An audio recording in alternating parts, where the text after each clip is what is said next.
मैं 4 पंक्तियां चेतावनी की सुनाता हूं, क्योंकि अभी मुझे नहीं लगता कि मेरा ज्यादा पढ़ना और ज्यादा समय लेना उचित है।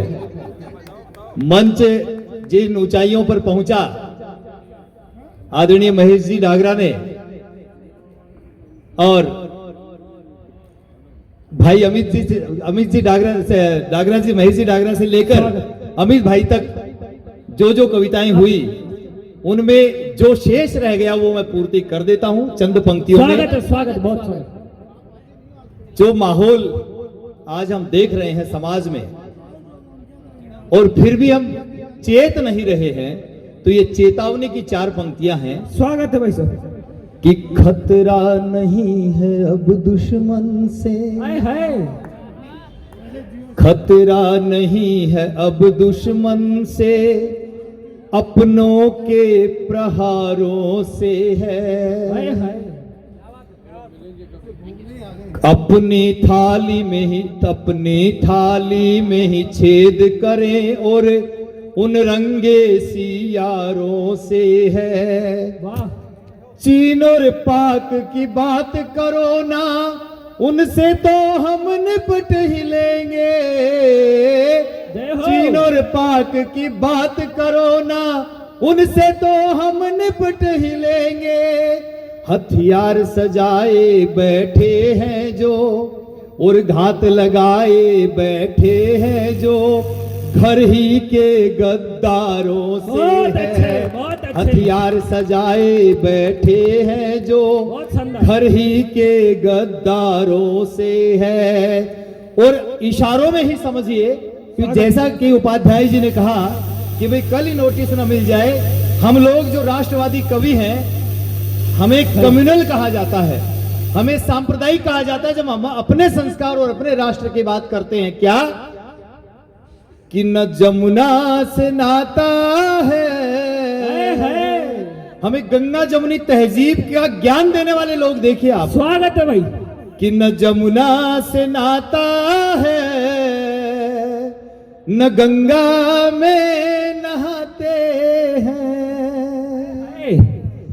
न जमुना से नाता है, न गंगा में नहाते हैं। और ताज्जुब है वे लोग हमें गंगा जमुनी तहजीब सिखाते हैं। बहुत सच बात। ताज्जुब है वे लोग हमें गंगा जमुनी तहजीब सिखाते हैं। और ये तहजीब कब सिखा रहे हैं? जब हर मस्जिद के नीचे मंदिर निकल रहा, तब सिखा रहे हैं। स्वागत है कि यार भाईचारा बनाए रखो। आप क्यों ऐसा कर रहे हो?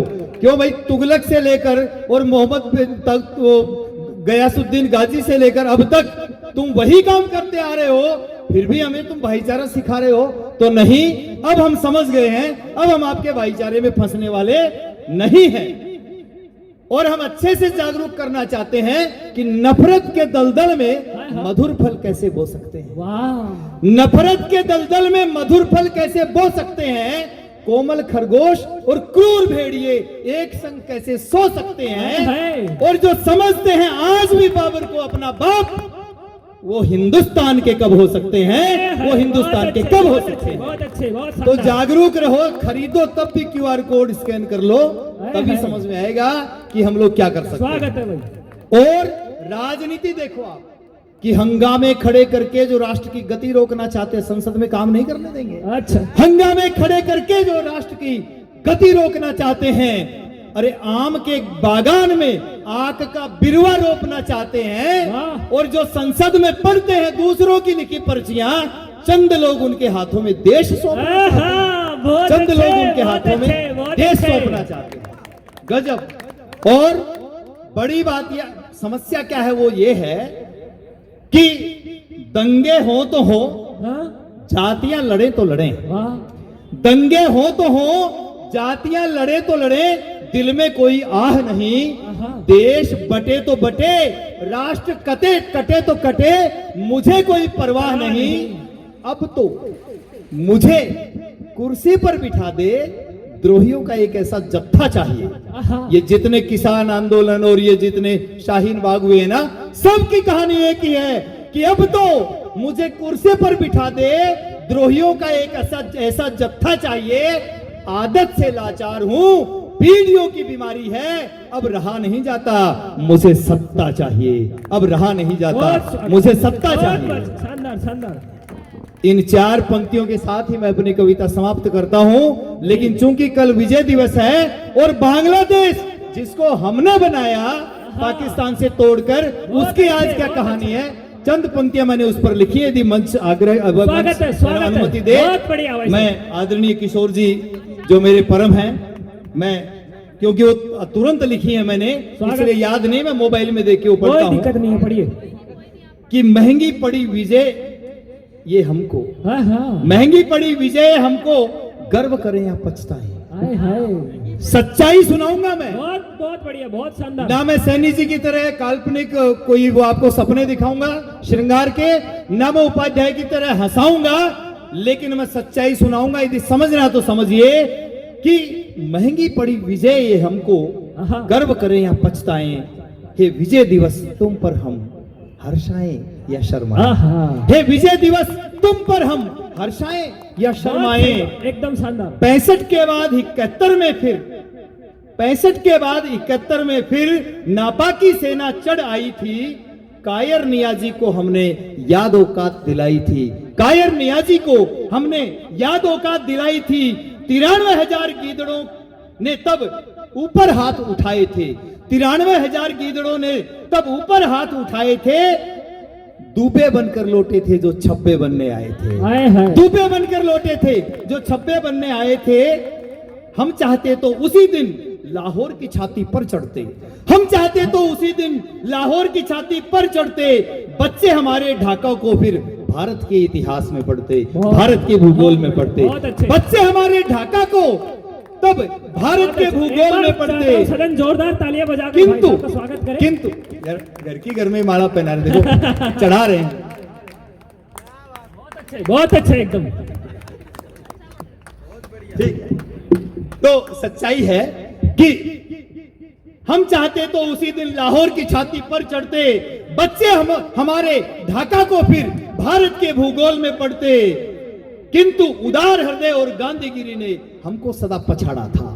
किंतु उदार हृदय और गांधीगिरी ने हमको सदा पछाड़ा था।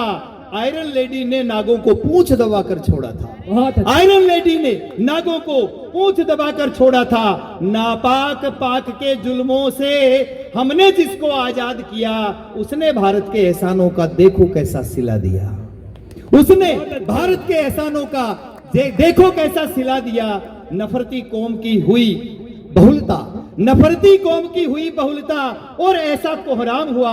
हत्या बलात्कार और लाखों हिंदुओं का कत्ले आम हुआ। लाखों हिंदुओं का कत्ले आम हुआ। कहां मर गया सेकुलरिज्म? अब कहां मर गया सेकुलरिज्म?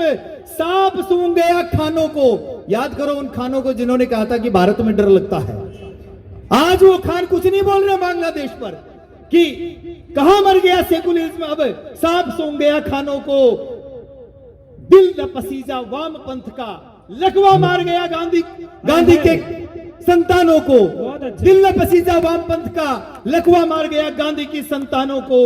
मानवाधिकार और राष्ट्र संघ अब हिंदुओं का क्या लगता है? मानवाधिकार और राष्ट्र संघ अब हिंदुओं का क्या लगता है? उनका दिल भी मुसलमानों के लिए ही पसीजता है। उनका दिल भी मुसलमानों के लिए ही पसीजता है। बांग्लादेश का हिंदू बिलखता, बांग्लादेश का हिंदू बिलखता। सरकारें सब हुई मौन है। अब तो लगता है इन सब के हम कौन है, इन सब के हम कौन है। मैं तो कहता हूं, अंतिम 2 पंक्तियां हैं और बहुत बड़ी चेतावनी कि मैं कहता हूं बांग्लादेश के सनातनी सुन लें। मैं कहता हूं बांग्लादेश के सनातनी सुन लें। धर्म युद्ध के हित अपने को तैयार करें। धर्म युद्ध के हित अपने को तैयार करें। आत्मरक्षा सर्वप्रथम है। आत्मरक्षा सर्वप्रथम है। वक्त आ गया है अब तो हर घर में हथियार रखें, हर घर में हथियार रखें। जय हिंद।